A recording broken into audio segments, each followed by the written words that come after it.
In all the work we have done with factoring polynomials so far, we have tended to focus on one or two specific skills at a time. In the big picture, we will be given a polynomial and not be told, factor this using this approach or factor it using that approach. So to organize all the possible ways we could factor any polynomial, we have in front of us what we call the factoring flowchart. The factoring flowchart uses a top-to-bottom approach. You start at the top of the flowchart, and based on what you encounter next, you make a decision to either go down this path or to go down that path. So at the top of the factoring flowchart is the first thing that you always want to do.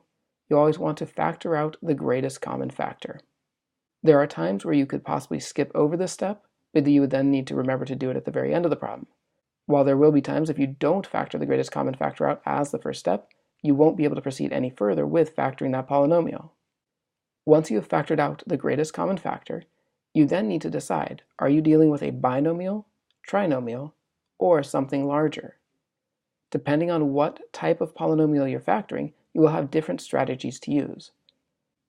One of the things you need to practice to become comfortable with, and one of the things this factoring flowchart does, is it compartmentalizes each of the different strategies. There is no need to worry about a binomial approach if what you're looking at is a trinomial.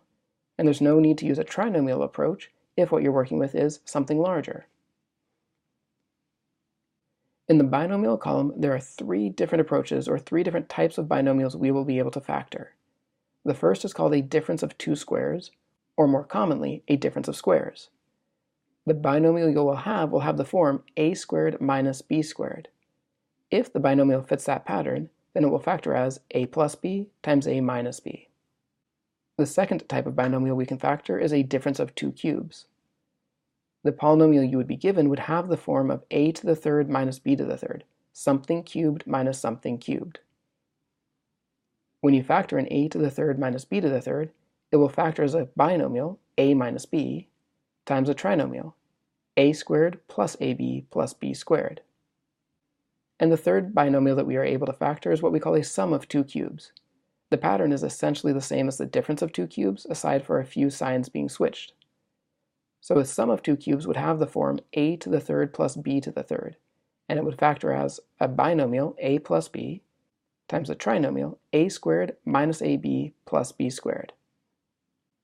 Again, you only need to worry about using one of these three strategies if you know what you're working with is a binomial. If it's not a binomial, then these strategies will not be helpful.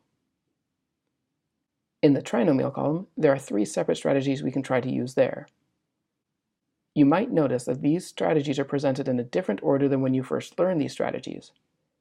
What's presented first is a perfect square trinomial. If you can apply a perfect square trinomial shortcut, it might save you some time. But not every trinomial is going to fit that perfect square trinomial pattern. So if it does, if it has the pattern a squared plus 2ab plus b squared, or a squared minus 2ab plus b squared, you will be able to factor it. But if it doesn't fit those patterns, then you can simply skip this possibility and move on to the other two approaches.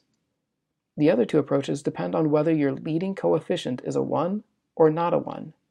Does your polynomial start out as the variable squared, or does it start out as a number times a variable squared?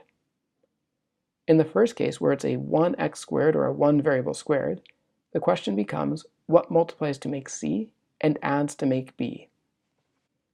The thing to remember about factoring these types of trinomials, where the leading coefficient is 1, is once you find your factor pairs of c that add to make b, you can jump straight to the factored version.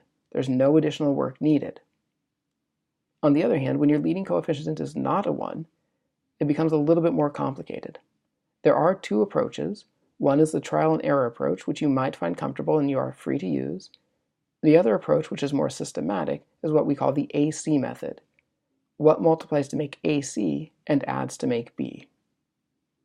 Just to remind you, when you use the AC approach, you will split apart that bx term into two separate terms, and effectively what you're doing is forcing yourself out of the trinomial column into the next column to the right, the larger column. Again, these strategies only work for trinomials, so there's no need to worry about these if what you're dealing with is a binomial or something larger than a trinomial. And finally, the only other strategy we will have for factoring polynomials is when something is larger than a trinomial. If the polynomial is larger than a trinomial, we will use the grouping approach. The way we use the grouping approach is we take the larger polynomial and we split it into two smaller groups. The groups do need to be of even size, meaning they have the same number of terms, and then we look for a greatest common factor in each of those groups. Once you factor the GCF out of each group individually, you look to see if there's a GCF between the two groups, and you do one more step of greatest common factoring to pull that common factor from each group in front of the entire polynomial. I often joke with my classes that you want to be so familiar with factoring and this factoring flowchart that you see this when you close your eyes as you're starting to fall asleep at night. If you're that familiar with it, you're in good shape. The truth of the matter, though, is you do need to be familiar with all of these patterns. They will be necessary for future math classes, and they'll be necessary for what we're about to get into in our class as well. So please take the time to study the flowchart and to study the different methods of factoring.